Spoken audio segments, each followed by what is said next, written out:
Hello दोस्तों। मैं जानती हूँ मेरे पोस्ट के बाद आप सब बहुत परेशान हुए और आप लोगों ने मुझे बहुत समझाने की कोशिश की। आप लोगों के मैसेज के ज़रिए मुझे पूरी इंडिया से मैसेजेस आए कि आप स्ट्रांग बने रहिए, आप स्ट्रांग हैं। हाँ, मैं स्ट्रांग हूँ, मैं स्ट्रांग हूँ। मैं चाहूँ तो मैं जाकर ऐसे लोगों का जवाब दे सकती हूँ, लेकिन मैं डिप्रेशन में जाने की वजह सिर्फ ये रही कि मैं अपने एज एन एक्टर अपने आप को बहुत पावरलेस फील कर रही थी, क्योंकि हम एक्टरों को उतनी आज़ादी नहीं है। अगर हम कहीं कुछ रिएक्ट करते हैं तो लोग वहाँ अगर गंदी गंदी बातें लिखते हैं बिना जाने, या तो फिर पब्लिसिटी स्टंट कहते हैं, और पब्लिसिटी स्टंट का टैग देकर उस बात को दबा दिया जाता है। इसी वजह से शायद कई सारे एक्टर घुटते हैं, बात नहीं कर पाते हैं, अपनी बात नहीं बोल पाते हैं। मैं सिर्फ एक्टरों को नहीं कहूँगी, आई थिंक ये हर जगह है। कोई जब अपनी आवाज़ उठाता है तो लोग उसे पब्लिसिटी स्टंट कहते हैं। मैं आप लोग को बता दूं कि पब्लिसिटी स्टंट के लिए और भी कई तरीके हैं, अगर करना हो तो। आप लोग ने मुझे बहुत सपोर्ट किया, साथ ही साथ पूरी मीडिया ने सपोर्ट किया। मैं तहे दिल से शुक्रिया अदा करती हूँ। और मैंने पुलिस से बात की, पुलिस का सपोर्ट मुझे बहुत ज़्यादा है। मैंने एफआईआर के लिए बात की। अभी पुलिस ने उस शख्स को बुलाया है, पुलिस उनसे बातचीत करेगी और कार्रवाई करेगी। और जो वो शख्स हैं वो और उनके लोग ये कह रहे हैं कि उन्होंने भोजपुरी के खिलाफ, अश्लीलता के खिलाफ बातें लिखी हैं। मैंने भोजपुरी की फिल्मों और गानों के बारे में ज़िक्र नहीं किया है। मैं ये बता दूं कि मेरे पास सबूत हैं, उन्होंने मेरा नाम लिखा है और उन्होंने मुझे टारगेट किया है। और ठीक है, उनका कहना है कि उन्होंने मेरे लिए नहीं लिखा, पर उन्होंने किसी के लिए तो लिखा है, किसी औरत के लिए लिखा है, तो उन्हें ये जवाब ज़रूर देना होगा कि उन्होंने किसके लिए लिखा है।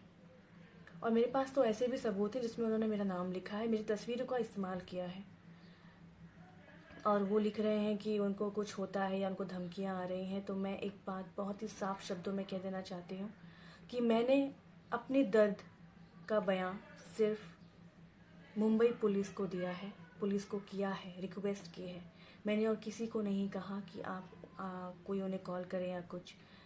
जो भी धमकियां या जो भी वो लिख रहे हैं, जो कुछ हो रहा है, इसमें मेरा कोई लेना देना नहीं है। मैं साफ शब्दों में कहना चाहूँगी। जो भी वो लोग लिख रहे हैं, मुझे उससे कोई लेना देना नहीं है। उन्हें किन के कॉल जा रहे हैं, किन का क्या हो रहा है, मुझे उससे कोई मतलब नहीं है, क्योंकि मेरा उसमें कोई लेना देना है ही नहीं। आई नो, मैं जानती हूँ कि अगर मैंने आवाज़ उठाई है तो मुझे कई लोगों की बातें सुननी होंगी, कई लोग मेरे सपोर्ट में आएंगे। और मुझे इस बात की खुशी है कि 7-8 साल से जब मैं इन बातों पर जिक्र कर रही थी, कई लोगों से मैंने जिक्र किया कि मेरे बारे में बहुत लिखा जा रहा है, मोटी बूढ़ी न जाने और क्या क्या फ़ोटोज़ डाल के लिखा जा रहा है। सब ने यही कहा कि उसके बारे में रिएक्ट करने का मतलब है कि उसे पब्लिसिटी देना, उस उसको पॉपुलर करना। यही सुन सुन के मैं हमेशा चुप रही और मैंने रिएक्ट नहीं किया। पर अब जब मैंने रिएक्ट किया, क्योंकि मैं मेंटली हरास्ड हो रही हूँ इस बात से।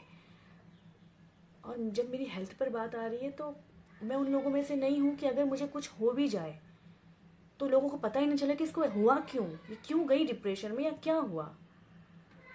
मैं चाहती हूँ कि अगर मुझे कुछ हो जाए ना, तो ये जिनकी वजह ये लोग हैं उनके बारे में ज़रूर पता हो सबको। इसीलिए मैंने लिखा।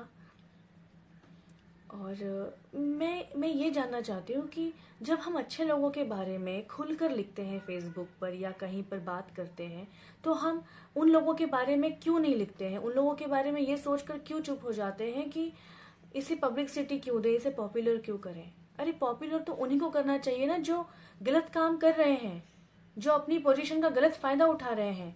जो वो शख्स है वो कहते हैं कि वो पत्रकार हैं। अगर ये सरकार कहती है कि किसी भी पत्रकार को किसी औरत के बनावट पे, किसी औरत के शरीर पर, किसी औरत की उम्र पर लिखने का पूरा अधिकार है, तो जी फिर तो वो गुनहगार नहीं है, फिर तो गुनहगार हम हुए। सरकार अगर ये कहती है कि सरेआम कोई भी मर्द या औरत किसी को भी बेइज्जती कर सकता है, उसकी बॉडी पर कमेंट कर सकता है, मोटा पतला या जो भी फ़ोटोज़ डाल के लिख सकता है, तो फिर तो हाँ, फिर तो गुनहगार नहीं है वो, गुनहगार तो हम हैं। उस दिन मैं इस तरह परेशान हो गई थी कि अगर मेरे पास मेरी मम्मी या भाई नहीं आते तो शायद मैं, पता नहीं मैं किस जोन में थी, क्या हो गया था मुझे। पर मैं यहाँ सभी को धन्यवाद करना चाहूँगी, खासकर पूरी मीडिया को, जिन्होंने मेरी बात सुनी, जिन्होंने मेरी बात को महत्व दिया। उन्होंने समझा कि हाँ मैं तकलीफ़ में हूँ। उन्होंने इसे पब्लिसिटी स्टंट का टैग नहीं दिया। और मेरी इंडस्ट्री के लोग जो मुझे, जिन्होंने मुझे बहुत पहले से देखा है, वो सब जानते हैं कि मुझे किसी पब्लिसिटी की ज़रूरत नहीं है। मैं इतनी कैपेबल हूँ कि मैं कहीं भी जाती हूँ तो लोग मुझे नाम से पहचान जाते हैं। फिर भी कुछ ऐसे इंडस्ट्री के हमारे लोग हैं जिसे हम दिग्गज कहते हैं, और वो दिग्गज कहलाने के बिल्कुल लायक नहीं हैं, जिन्होंने इसे पब्लिसिटी स्टंट का टैग दिया।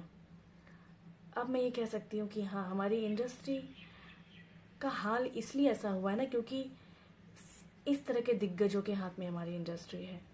थैंक यू पूरी मीडिया को, थैंक यू पुलिस, जिन्होंने मेरी बात को समझा और मेरे हाँ, मुझे मुझे पुलिस ने डांटा भी कि डिप्रेशन क्या है, और समझाया भी मुझे। और मुझे पूरा भरोसा है कि इस पर कार्रवाई होगी, और देखते हैं। कल बुलाया गया है, अब वो अपने आप को कितना सही साबित करते हैं। मेरे पास मेरे नाम से लिखी हुई जितनी चीज़ें थी सब मैंने पुलिस को दे दी हैं। दोस्तों थैंक यू, ऐसे ही बने रहिए। और मेरे जितने दोस्त हैं जिन्होंने मुझे सपोर्ट किया, हमारे इंडस्ट्री के हमारे हीरोज़, एक्ट्रेसेस, एक्टर जितने भी हैं, उन सब ने बहुत सपोर्ट किया, और आगे भी मुझे आपके सपोर्ट की ज़रूरत होगी। इसी तरह अगर आप लोग सपोर्ट करेंगे ना, तो कोई भी इंसान डिप्रेशन में नहीं जाएगा और ना ही कोई गलत कदम उठाएगा। मैं अपने आप को संभालने की कोशिश कर रही हूँ, और मैं बहुत जल्द ही वापस लौटूंगी अपने नॉर्मल रूटीन के साथ। Thank you so much guys.